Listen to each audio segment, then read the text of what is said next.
Okay, Opa Musiq, we have with us the beautiful, the gorgeous singer, Nia. Hi. And Nia, well, we know Nia from Zen, but it's Nia. Nia. And nobody wants to party avec Nia, and, we're going to talk from the beginning of her career, through all the steps that she went through, and to where she is now, and also a little bit of her personality, and just everything that gives us this artist that we know today. So Nia, welcome to Opa Musiq. Thank you. It's my pleasure. Okay, well, actually, the pleasure's all ours. So Nia, how did it all start? How did you start in this whole music thing? Take us from the top. You want me to take you way back? Way back, from the very top of it. Okay, way back. I can't really vouch for this. This is my mom telling me this. I would sing in the crib.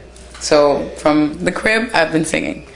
But as far as what I can recollect, I've been singing in school since elementary school. Whenever we had a music teacher, his name was Mr. McCormick, and I went to school in Miami, Florida, born and raised. And I used to go to the school called Miami Park Elementary, and I can say that he was one of the first actual adults involved in music that really got me interested in wanting to learn. Let's say, do you remember in school, or if in music class, they would have the keyboard that had also a flute extension in it. So you would only be able to play it if you blew into the flute or the tube. Well, I went to elementary school in Haiti. Okay. We didn't have those in Haiti. Right. So. Well, here in Miami, I don't know for all of America, but that was the type of instruments that we had in music class. So he was one of the people that really instilled the actual learning of notes and just the whole dynamics of music. And from then, I've always been involved in class plays, performances, get a group of kids together, especially for holidays like Martin Luther King. We'd get together for that, and that basically followed me throughout my school career. Okay, so you started with you started with doing shows and doing stuff like that, but why singing? Why singing? Why not play an instrument, or why you chose to sing? I don't know. It was never really okay, I'm consciously saying, okay, I'm gonna sing and nothing else. I've always been interested in other in instruments, but I can say maybe I'm a little lazy when it comes to that, because I love the piano, love the bass, love the guitar, but to really take the time out to really learn has been not happening. But I guess I saw that was my strength. So that's why I focused on the singing. Okay, as far as you can remember, when did you start singing and say, you know what, okay, this is it? When did you start taking it seriously, or did you ever take it seriously until someone came and said, you can really do this? I always took it seriously. I guess from the time I was in elementary school, the fact that adults paid attention and acknowledged the fact that, okay, hey, you have talent, why don't you keep doing these things?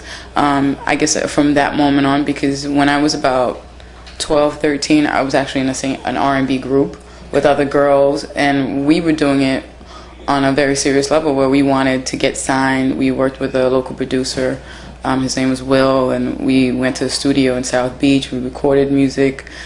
But unfortunately, that didn't get us to where we wanted to go at that time. Okay, what was the name of the group, if you don't mind? Well, we changed names so many times, I can't even recall what our name was. That's sad. That's really sad. But I was in the group with a good friend of mine. Her name is Yana. And there was another young lady who was in the group. And she went to the New World School of Arts that's here in Miami, Florida. But it's one of those things where when it didn't happen, everybody sort of just went and focused on other things. Like Yana, she went on to become a nurse practitioner. She lives in Dallas right now. And, and I am where I'm at. All right, so, but you started singing R&B, so obviously that was your first love. Right. How did you end up in compa? Tell us, how did you... Compa was almost by accident, because... Okay, yes, I'm Haitian. My whole family's Haitian, and my mom listened to compa music. I'm quite sure I've said this a million times. That she listened to all the ancien, I guess, groups. No offense, Skasha, Coupe Cloué, all of them, Tupicana, all of these bands, all these different records I would hear when I was younger, but they never really interested me because I sort of, felt like it was noise. I always preferred my R&B, and I love it, just about everybody. But it just so happened I went to a bal one night. It was like, I can count on my hand. It was Zen. Okay. But Zen was not my first bal, though. It was my second bal that I went to. And yeah, it's crazy. No, that's a lie. I'm sorry. I used to go to T-Vice bals also, but that was after I was introduced to bals through my brother who passed away a few years ago.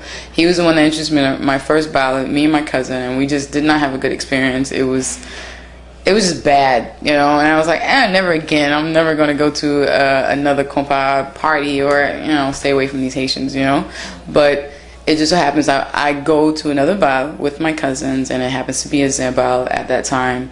Daphne and Georgie were still in the band. And I was just like, okay, I was standing by the bar, and I was just, observing the people, observing the band, and, noticing how Daphne danced very well, and Georgie just had that leg thing going on, It was cool. It was real cool. So I'm like, okay, this is not bad. So from that bal, somehow, some way, I was introduced to the guys, which was Alan, Alex, Cacique, which was the former keyboard player, and I believe Jean-Jean, which is Alan's good friend. He's also the one that used to replace Alan when Alan wasn't around.